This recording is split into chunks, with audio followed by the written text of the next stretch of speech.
बिस्मिल्लाहिर्रहमानिर्रहीम अस्सलाम वालेकुम वरहमतुल्लाह। नाजरीन, आज की इस वीडियो में नमाज के फ़राइज़ के बारे में गुफ्तगू करने वाले हैं कि नमाज के अंदर फ़र्ज़ कितने हैं, कौन कौन से हैं, और इसके अलावा नमाज का एक भी फ़र्ज़ रह गया तो क्या हुक्म है।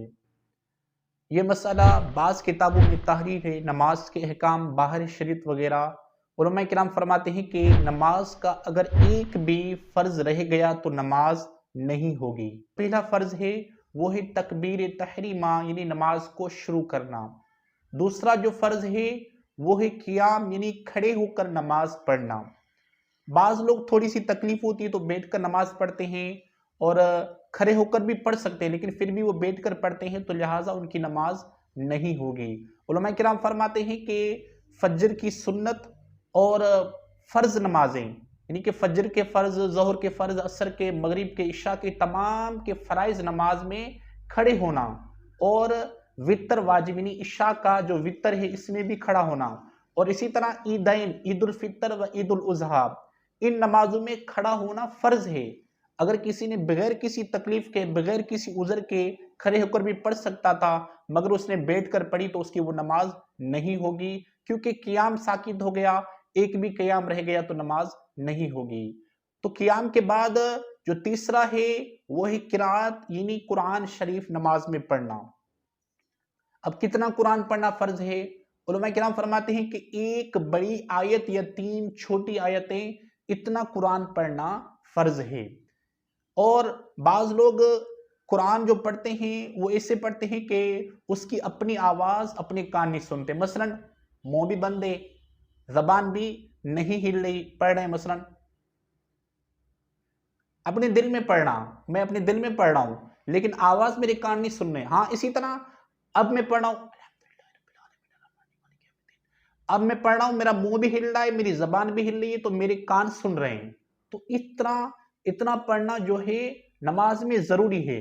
बिल्कुल मुँह बंद हो, कुछ भी ज़बान नहीं हिल रही, आप कुरान पाक पढ़ रहे हैं तो आपकी नमाज नहीं होगी, क्योंकि फ़र्ज़ साकित हो जाएगा। मुक्तदी जो है इमाम के पीछे नमाज पढ़ेगा तो वो बिल्कुल खामोश रहेगा। जब अकेले नमाज पढ़ेगा तो फिर कुरान शरीफ की जरूर तिलावत करेगा। किरात के बाद जो अगला फर्ज है वो है रुकू करना, यानी रुकू में इतना झुकना कि हाथ घुटनों तक पहुंच जाए। अब रुकू में कितना खड़ा होना जरूरी है?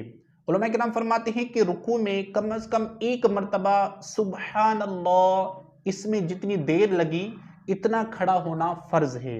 अगला जो फर्ज है वो है सजदा, यानी नमाज के अंदर सजदा करना।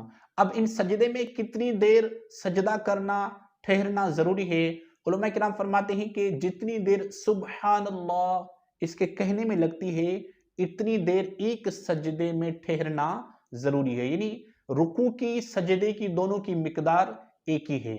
सजदे के बाद जो अगला फर्ज है वो है कायदा अखीरा। चाहे आप 4 रकात वाली नमाज पढ़ रहे हैं या 2 रकात वाली, उसके आखिर में बैठना जो है वो फर्ज है।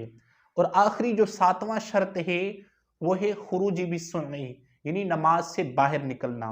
सलाम से बाहर निकलना ये वाजिब है, यानी अस्सलामु अलैकुम व रहमतुल्लाह इस तरह कहकर नमाज से बाहर निकलना लफ्ज़ सलाम से वाजिब है, लेकिन बाहर निकलना जो है वो फर्ज है। तो ये नमाज के 7 फराइज हैं, इनमें से अगर एक भी रह गया तो नमाज नहीं होगी। कौन कौन से? तकबीर तहरीमा, क़ियाम यानी नमाज में खड़ा होना, क़िराअत यानी कुरान शरीफ पढ़ना, और रुकू व सुजूद व कायदा अखीरा, और आखिर में खुरूज बिस्सुन्नी यानी नमाज से बाहर निकलना। अल्लाह तबारक व तआला हम तमाम को सही तरीके पर नमाज पढ़ने की तौफीक अता फरमाए। प्लीज़ इस चैनल को ज़रूर सब्सक्राइब कर लें ताकि आने वाली जो फ़िक़ही मसाइल की दूसरी वीडियो हो आप तक बआसानी पहुँच जाए। अस्सलामु अलैकुम व रहमतुल्लाह।